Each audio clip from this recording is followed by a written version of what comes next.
დილა შუადღე და საღამო მშვიდობისა იმის მიხედვით თუ პლანეტის რომელი წერტილიდან გვიყურებთ, ეს არის გადაცემათა ციკლი ამერიკის შეერთებული შტატებიდან უეჭველი ქართველია. მე ალექსი მეგრელიშვილი ვარ, გადაცემის კადრებზე კი ზრუნავს ოპერატორი ნიკა ბერძენიშვილი. გვიყურებთ როგორც წავეპირველის მაყურებელი, ასევე არ დაგავიწყოთ რომ გამოვყვეთ YouTube-ზე, გამოიწერეთ არხი, რათა შეძლოთ გადაცემის სრული ვერსიის ნახვა.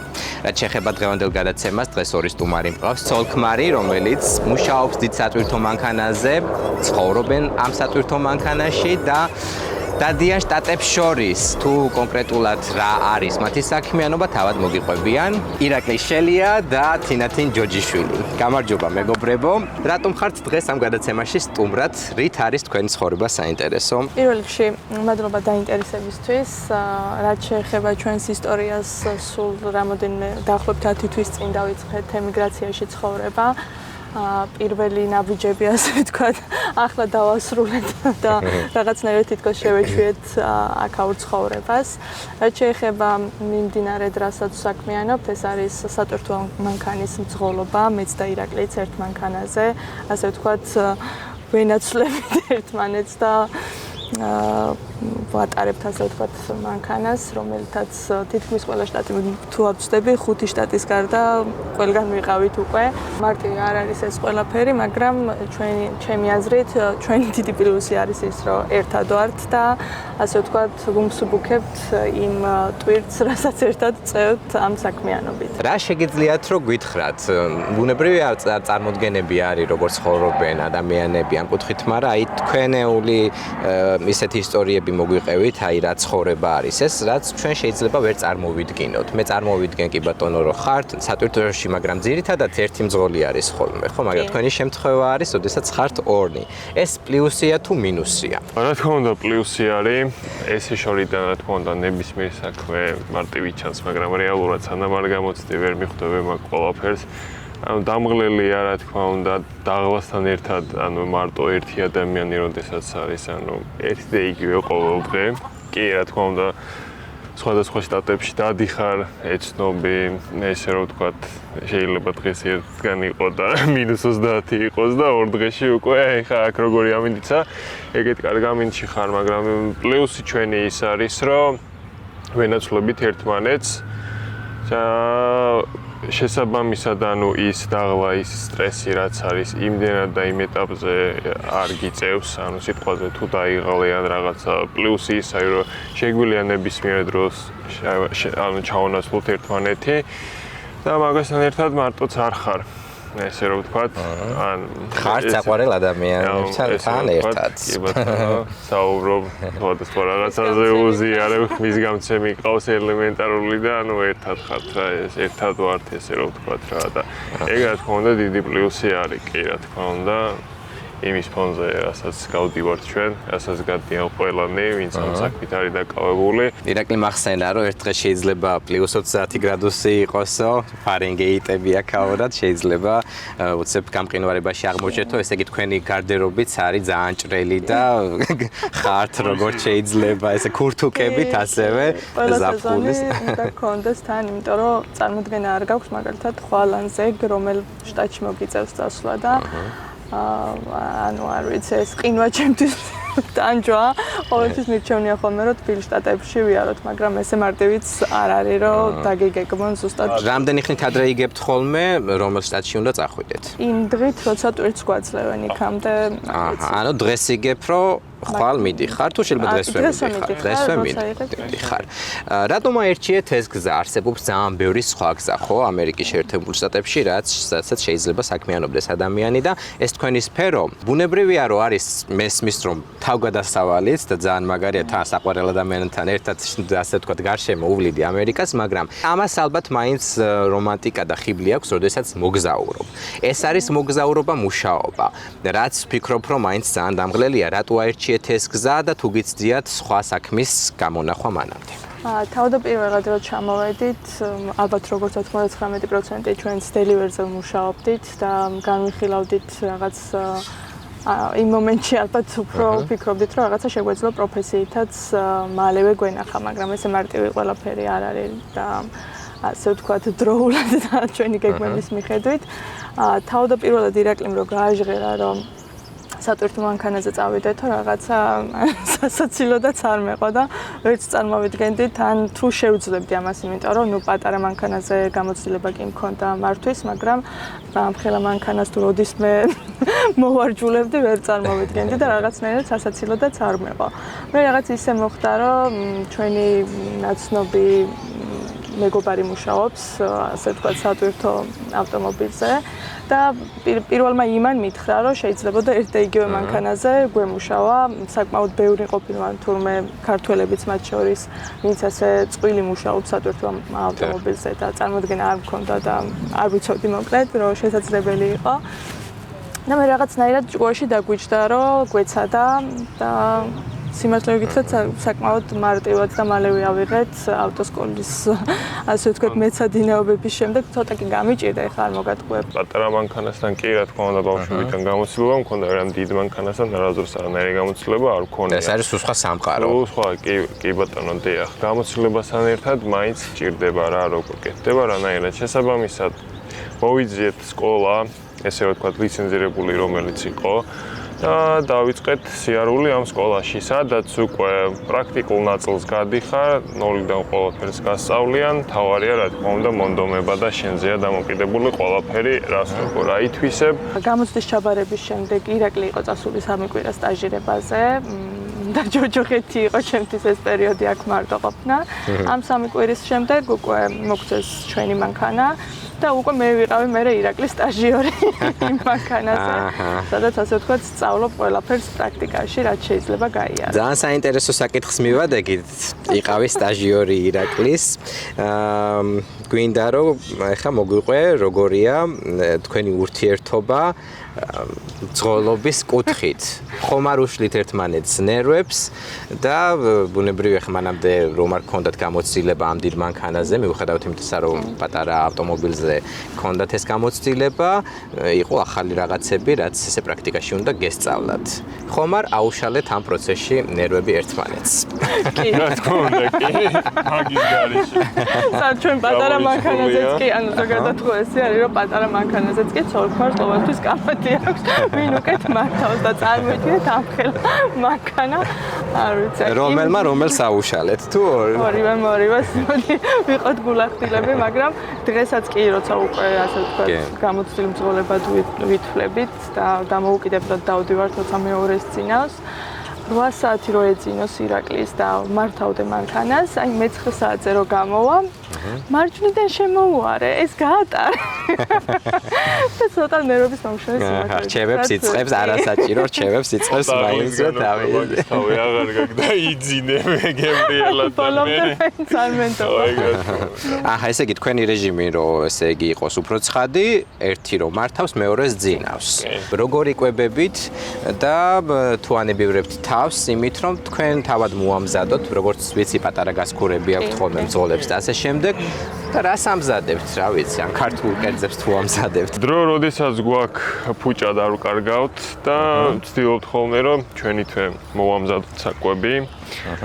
მათ შორის თუნდაც ელარჯი ღომი რაც გაგიხარდება. შენ ხარ ესე იგი სამეგრელო და ხო გვარითაც პრინციპში და გაგიხარდება და ანუ რაც მონატრებული არის, რაც გინდა, მაგას ესე რომ ვთქვათ, ვცდილობთ ხოლმე რომ ერთად მოვამზადოთ ეგ კერძი, მივირთვათ, ჭამოთ. ასე გამოიყურება ჩვენი ნაჩქარევი რომანტიული ვახშამი. ზოგადად როცა დრო გვაქვს უკეთეს ცარი ხოლმე, მაგრამ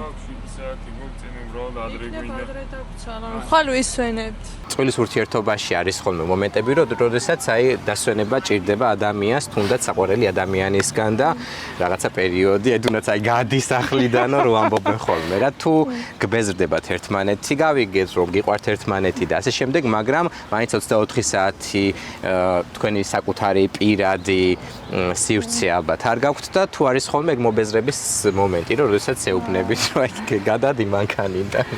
სიმართლე გითხრათ, ანუ საქართველოში ანუ ემიგრაციამდე საკმაოდ ისეთი დამოუკიდებელი წყვილი ვიყავით ჩვენი პირადი სივრცით და ჩვენი აქტივობებით და ასე შემდეგ. მაგრამ აქ, ნუ რა თქმა უნდა, ესეც საჭიროა, მაგრამ რომს დაგჭირდა სამ გამოსავალი არ გვაქვს, ამიტომ მაგ ნაწილზე ძირითადად არ ვფიქრობ. აჰა, ცდილობთ რომელიღაცას მოუწევს ტრაქსტოვზე დატოვება. მაშინ სატვირთოზე თუ გიჩხუბიათ ისე რომ მანქანის გადაყენება გახდა საჭირო. ჯერ არა. მაგრამ არ ვიცი ნახოთ თუ ესე გაგრძელდა მითითებები. არ არის გამორიცხული. დარჩები ჩემო ძმაო, მე მგონი რომელიღაც ბენზინ გასამართ სადგურზე. რამდენი ხნის მერე მიხვდით რომ ენდობოდით ერთმანეთს როგორც მძღოლებს? აი 7 წელი რო დაიწყეთ. მე ერთი კვირის მერე დავიყალე და ეგრევე მივხვდი. თავისუფლად შემეძლო დამეძინა. თუნდაც სადმე გადაიჭიხე, არ იყო პრობლემა ხო? მithmetes ზამთარში ისეთი ამინდი და ანუ ესე ვთქვათ ცოტა ცუდად დაგვემთხვა, კაცრი ზამთარი იყო. კი, ყველაფერი გამოვიარეთ, თოვლი, ყინვა. რამე ქართულ ტრიუკებს სხვა რაკეთებთ ხოლმე, როგორც მაინც ქართული მძღოლები, რაღაცა ეს გადაჭრა, გადმოჭრა. არა, საცობლის ზისავლა და რაღაცა. მაქსიმალურად უსაფრთხოებს ვიყავთ ვიაროთ და ამის გავსი რაღაცეებისგან თავი ავერიდოთ, იმიტომ რომ მაინც პატარა მანქანა არ არის, დიდია და რთულია დამორჩილი. ხო, და ერთ შეცდომაც მაგ ყველაფრად არ ღირს. აი მთავარი რა უნდა გაითვალისწინოს მძღოლმა, როდესაც აი არის დიცატვირთოზე, აი რა მთავარი განგაშის ზარი უნდა იყოს მუდმივად ჩართული თქვენს გონებაში. თუ გეძინება, გაჩერდი და ისვენე, თუნდაც 9 საათი 40 რაც იქნება და შემდეგ გააგრძელო მოძრაობა, ეგ ძალიან ცუდი ის არის, ანუ ესე რომ ვთქვათ, ისე გეფანტება გონება, ყველაფერი რეფლექსები რაღაც რო იყოს, ანუ ვერ გააკეთებ და ვერ არიდებ თავს. ერთადერთი ეგაა და დანარჩენი ანუ ყურადღება გჭირდება რა, მაქსიმალურად ყურადღებით უნდა ვიყოთ. რომელი უფრო მძინარა ხართ? მე აჰა, ძალიან ბევრი მძღოლი იღუპება იმის გამო გზებზე, რომ უბრალოდ ჩაეძინათ და არიან გადავარდნილები გზიდან. მე ვიცი მძღოლები მათ შორის, რომ აი სხვადასხვა საშუალებებით ცდილობენ, რომ არ ჩაიძინონ და სულ მუშაობენ. ზოგი ენერგეტიკულ სასმელებს სვამს, მუსიკას უსმენენ ძალიან ხმამაღლა და მღერიან, რაღაცით იფხიზლებენ თავს.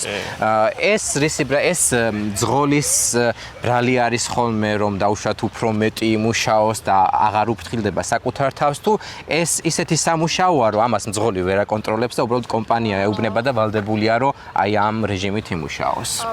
ამ შემთხვევაში მგონი ცოტა ყველა ფაქტორი არის, მაგრამ ჩემი აზრით მთავარი არის ის, რომ როგორი დასვენებულიც არ უნდა იყო, როცა ღამის მონაკვეთში გიწევს მანქანის მართვა, ასე ვთქვათ, შენ შესაძლებლობებს ანახევრებს, იმიტომ რომ ბევრად უფრო მარტივად მოდის ის ძილი შენთან, ვიდრე დღის მანძილზე, მაგალითად დღეს შეიძლება 11 საათი ისიათა, რომ დასვენებულმა, რომ ასე ვთქვათ, არ დაგჭირდეს რაიმე ან ენერგეტიკული ან ასე შემდეგ, მაგრამ ღამე აი სიბნელე და თუნდაც ის, რომ ბევრად უფრო მარტივია გზაზე მოძრაობა, იმიტომ რომ ბევრი მანქანა არ მოძრაობს, რაღაცნაირად დუნდები და ასე ვთქვათ, ღამის მაგია გესხმის თავს და უფრო ბევრად რთულია. ერთ-ერთი აქტუალური თემა არის ხოლმე ასევე ჰიგიენა, როგორ იცავენ მძღოლები ჰიგიენის ნორმებს. პირველი კითხვა ჩდება, რომ ჭურჭელს სად ვრეცხავთ? თითქმის ყველა სატვირთო მანქანის ასე ვთქვათ გაჩერებები არის, სადაც ასე ვთქვათ ვასყავთ დიზელს და მაღაზიაც არის, სადაც რაიმეს შეძენა შეგვიძლია. ყველა ამ ასე ვთქვათ დაწესებულებას აქვს ასე ვთქვათ შხაპის მისაღების სივრცე, რომელიც ამფასიანი ან ბარაძე დაგროვებული ქულით შედიხარ შიგნით, ასევე არის სივრცე მძღოლებისთვის მოსასვენებელი ან თუნდაც ჭურჭლის გასარეცხი და ასე ვთქვათ სახლად გრძნობთ ამ ადგილებში თავს, იმიტომ რომ აქ ვატარებთ ხოლმე ამ ძირითად დროს ამ ჰიგიენისთვის, რაც გჭირდება, თუნდაც ეს საკვების შემდეგ ჭურჭელის გარეცხვა იქნება თუ პირადი ჰიგიენა. სარეცხის დარეცხაც კი. ეს სახლი მაინც ხედავთ, სადაც ცხოვრობ, ის კედლები და ის სივრცე იღებს სახლის აურას. სახლის აურა სატვირთო მანქანა მაიკიდა. ეს არის ჩვენი სამფლობელო.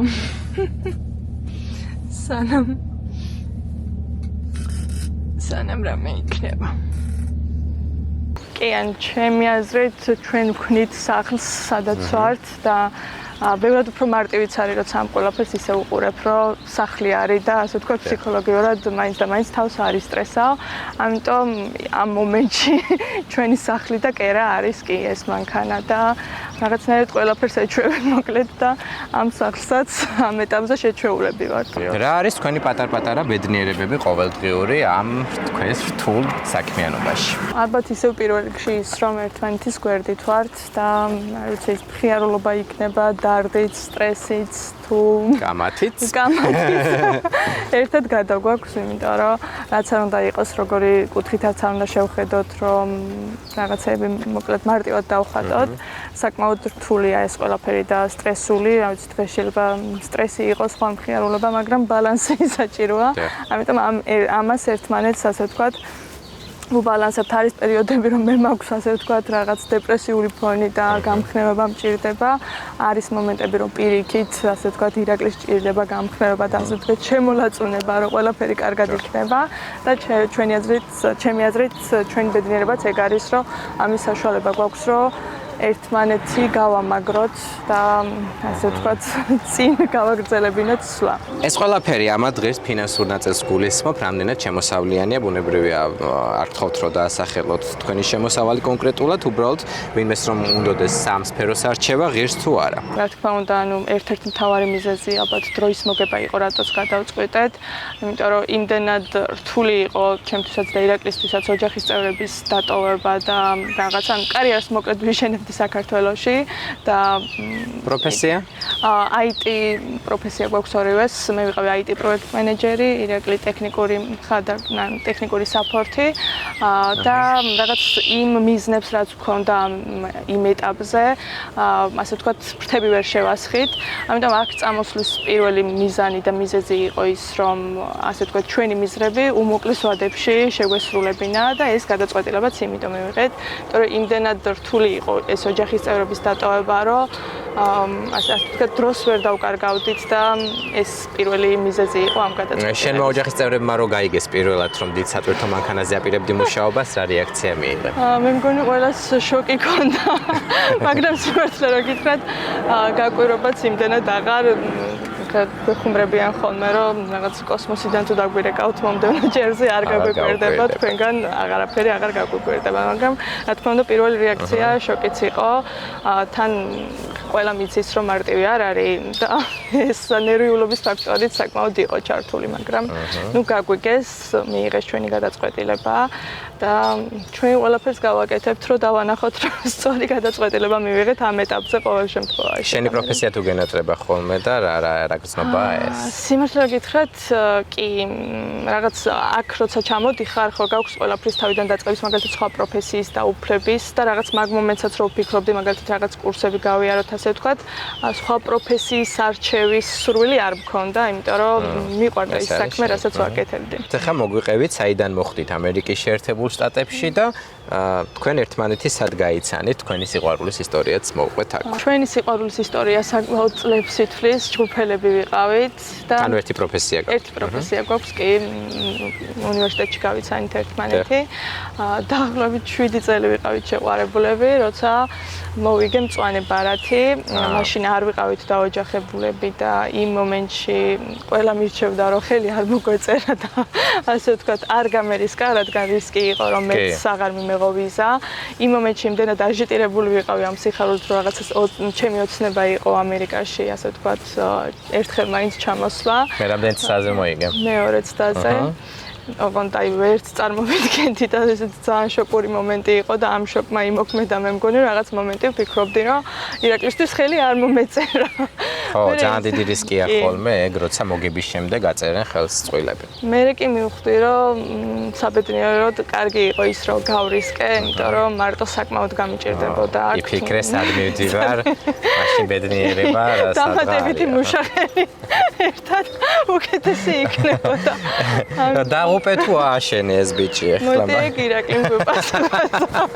მე შემიძლია ვივარაუდო რომ შენ რომ გრინ კარდი არ მოგეგო, თქვენ შეიძლება დღესაც შეყვარებული დამოკიდებულები ყოფილიყავი და შეიძლება დააჩქარა თქვენი ცოლქმრობა ამ ამბავმა. ამ მოგზაურობის განმავლობაში სატვირთო მანქანით მუშაობას გულისხმობ, რით გაიცანით კიდევ უფრო ერთმანეთი და რა უარყოფითი მხარე აღმოაჩინეთ ერთმანეთის. ალბათ პირველი რითიც გავიცანით ერთმანეთი არის ის, რომ რა შესაძლებლობები გვაქვს, იმიტომ რომ ვერც საკუთარ თავზეც ვერ წარმოვიდგენდი, რომ ამ ხელა რამის გადატანა და გავლა შეგვეძლო და მივხვდით, რომ ბევრად უფრო გამძლეები ვართ, ვიდრე წარმოგვედგინა, ფიზიკური შრომა იქნება ეს თუ სტრესის გადატანა და ასე შემდეგ. უარყოფითი თვისებები მე მგონი იქამდეც აღმოჩენილი მქონდა ერთმანეთის, ამიტომ ამას რაღაც ესე დამატებით არაფერი მოუტანია. სატვირთოში მუსიკას ვინ არჩევს? სხვათა შორის სატვირთოში მუსიკას ძალიან იშვიათად უსმენ ხოლმე. პოდკასტებს უსმენთ ხოლმე. ნამდვილი ჩვეულებრივი სახლიდან რა გენატრებათ ხოლმე, როდესაც სატვირთოში ხართ? სახლს რო დაალაგებ, მაგრად რო დაიღლები და დაჯდები და ყავას სვამ. მე აი ეგ თუ აივანიც არის, მით კი, მით უმეტეს და კარგი ხედით უკვე. ეგ მომენტი რაღაცა მე მგონი მაკლია. ბუნებრივია, არის ხოლმე გაუთვალისწინებელი ამბები ადამიანების ცხოვრებაში. პატარა აფთიაქი თუ დაგაქვთ სატვირთო? პატარა არა, დიდი. დიდი ყველაფერი ალბათ ადანმდე რაც შეიძლება დაგჭირდეს. იყო ხოლმე სტერეოტიპი ქალის აჭეზე და ალბათ დღესაც არის გარკვეულწილად მაინც და მე ქალი დიდ სატვირთო მანქანაზე ხო ალბათ საერთოდ აი ეს სტერეოტიპულ დამოკიდებულებას გრძნობ ხოლმე შენ მიმართ როგორც ქალის რომელიც ზის დიდ სატვირთოს. ალბათ კი, იმიტომ რომ რაღაც კომენტარებში ისიც ყოფილა, რომ როგორ ძინავს ირაკლეს და როგორ მენდობა და ასე შემდეგ, ну რა თქმა უნდა იუმორის დონეზე, მაგრამ მაინც ვინც გაიგებს თუნდაც პირად ურთიერთობაში, რომ ვეტყვით, რომ მართავ ამ ხელა მანქანას, ყველა ძალიან უკვირს და ასე ვთქვათ, ვერ წარმოუდგენია, რომ ქალმა შეიძლება ამ ხელა მანქანა მართოს. თქვენი სამომავლო მიზნები საქართველოს უკავშირდება და იქაპირებ ცხოვრებას თუ ეს სიბერის პერსპექტივა არის იქ ცხოვრება და მანამდე გინდათ რომ ამერიკაში იყოთ. საქართველოს გარეშე აქ ცხოვრება ვერ წარმომიდგენია, მაგრამ აქ გეგმავთ ამ ეტაპზე, რომ რაღაც პერიოდი რამდენიმე წელს გავატარებ სისტემატიურად. ჩვენი ინტერვიუ დასასრულს უახლოვდება, რამის დამატება ხომ არ გსურთ და დაგემშვიდობებით. სხვებს, ვინც ახლა იწყებს ან ემიგრაციას, ან მსგავს ცხოვრებას, ვურჩევდი, რომ არ დანებდნენ, თავარი არ წმენა გქონდეთ, რომ ყველაფერს შეძლებენ და ასე ვთქვათ, ყველაფერი გამოუვათ და ყველა ემიგრანტს ვუსურვებ ყველა მიზნის შესრულებას და ისეთ ცხოვრებას, როგორზეც ოცნებობენ.